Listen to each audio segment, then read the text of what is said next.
The destiny of the wives of the fallen angels after acquiring access to divine secrets remains a puzzling mystery. They went on to become the mothers of entire generations tainted by magic. These women represent the earliest recorded history of witches, yet they faced an exceptionally peculiar punishment. Moreover, according to the Book of Enoch, the wives of the fallen angels were destined to become sirens. This is believed to be the source of mermaid mythology. However, there's a complication.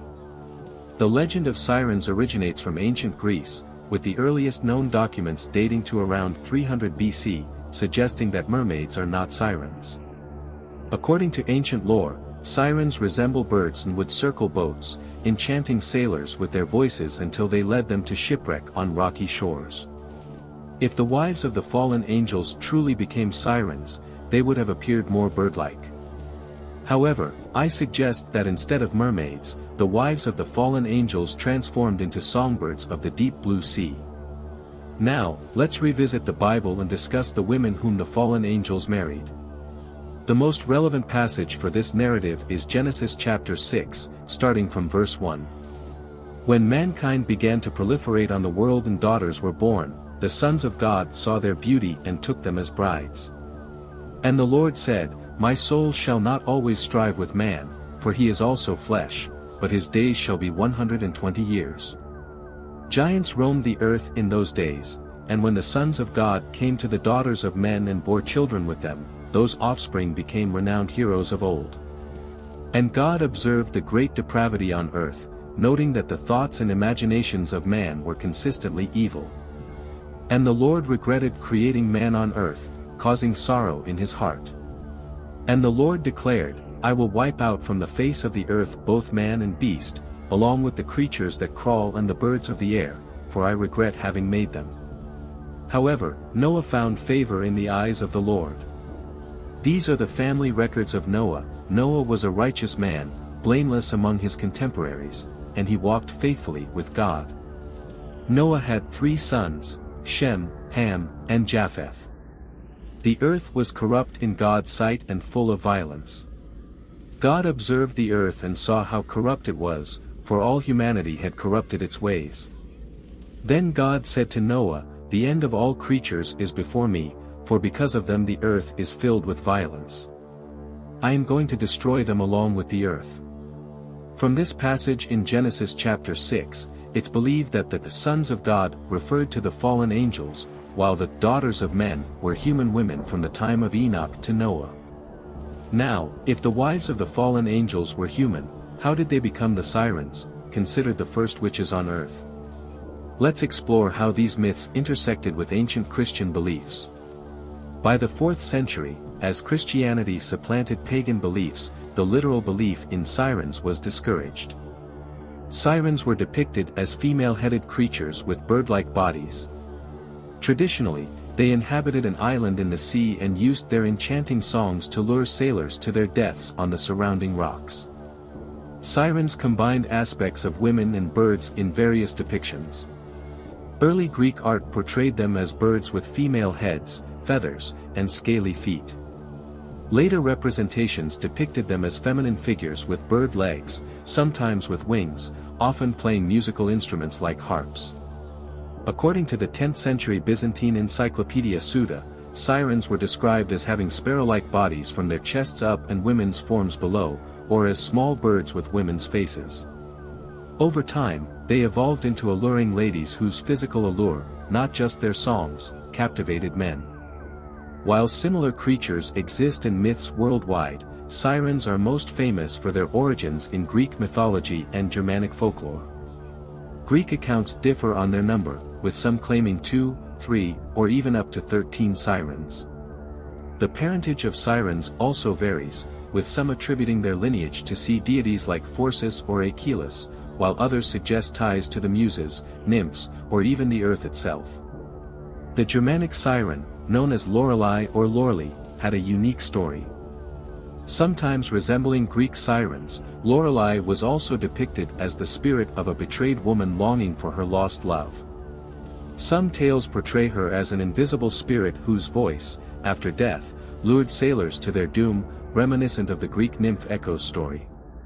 Sirens were known for their ability to sing enchanting songs that led sailors astray, causing them to shipwreck on the rocky shores of the island where the sirens dwelled.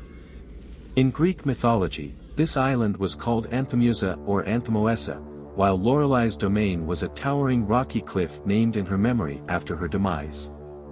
Their extraordinary attractiveness was a result of their mixed heritage.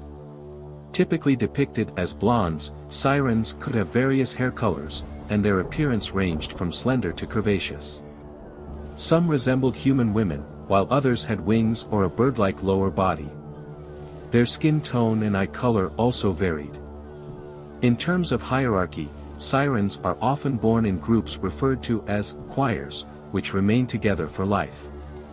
The eldest sister typically possesses the most captivating voice and thus leads the choir. Once formed, a choir does not admit new members, nor do sirens seek to join other choirs if there's disbands.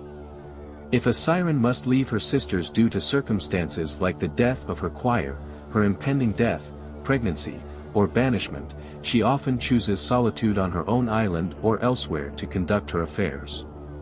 Otherwise, sirens do not expect their sisters to leave the choir.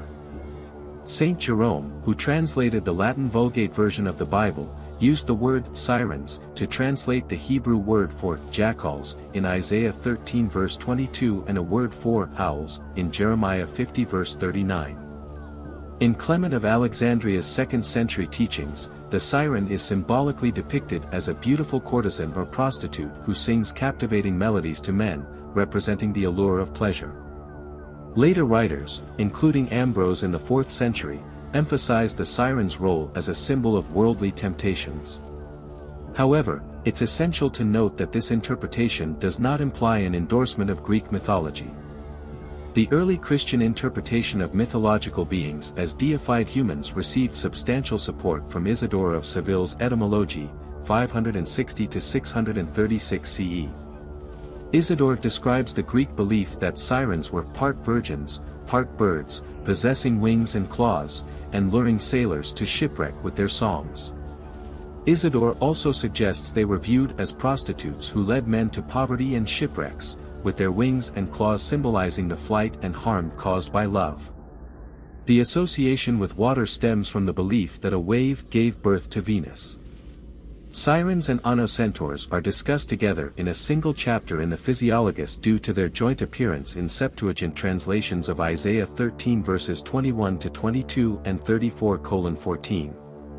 This pairing is also found in several Latin bestiaries, such as B. Isidore, where sirens are described as remaining in the waves because a wave created Venus. Despite ancient sources describing sirens with bird-like features, this avian depiction persisted in Latin versions of the Physiologus and other bestiaries until the 13th century, despite the incorporation of the mermaid shape at some point.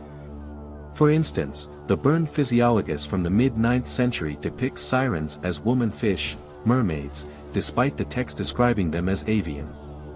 Similarly, an English-made Latin bestiary from 1220 to 1250 depicts sirens as mermaids swimming in the sea, although the text indicates they resemble flying fowl down to their feet. The portrayal of sirens as pure mermaids became prevalent in second family bestiaries, often depicted holding classical musical instruments along with what appeared to be eelfish. For example, an older codex from the late 12th century features an illustration of a siren mermaid holding such a fish.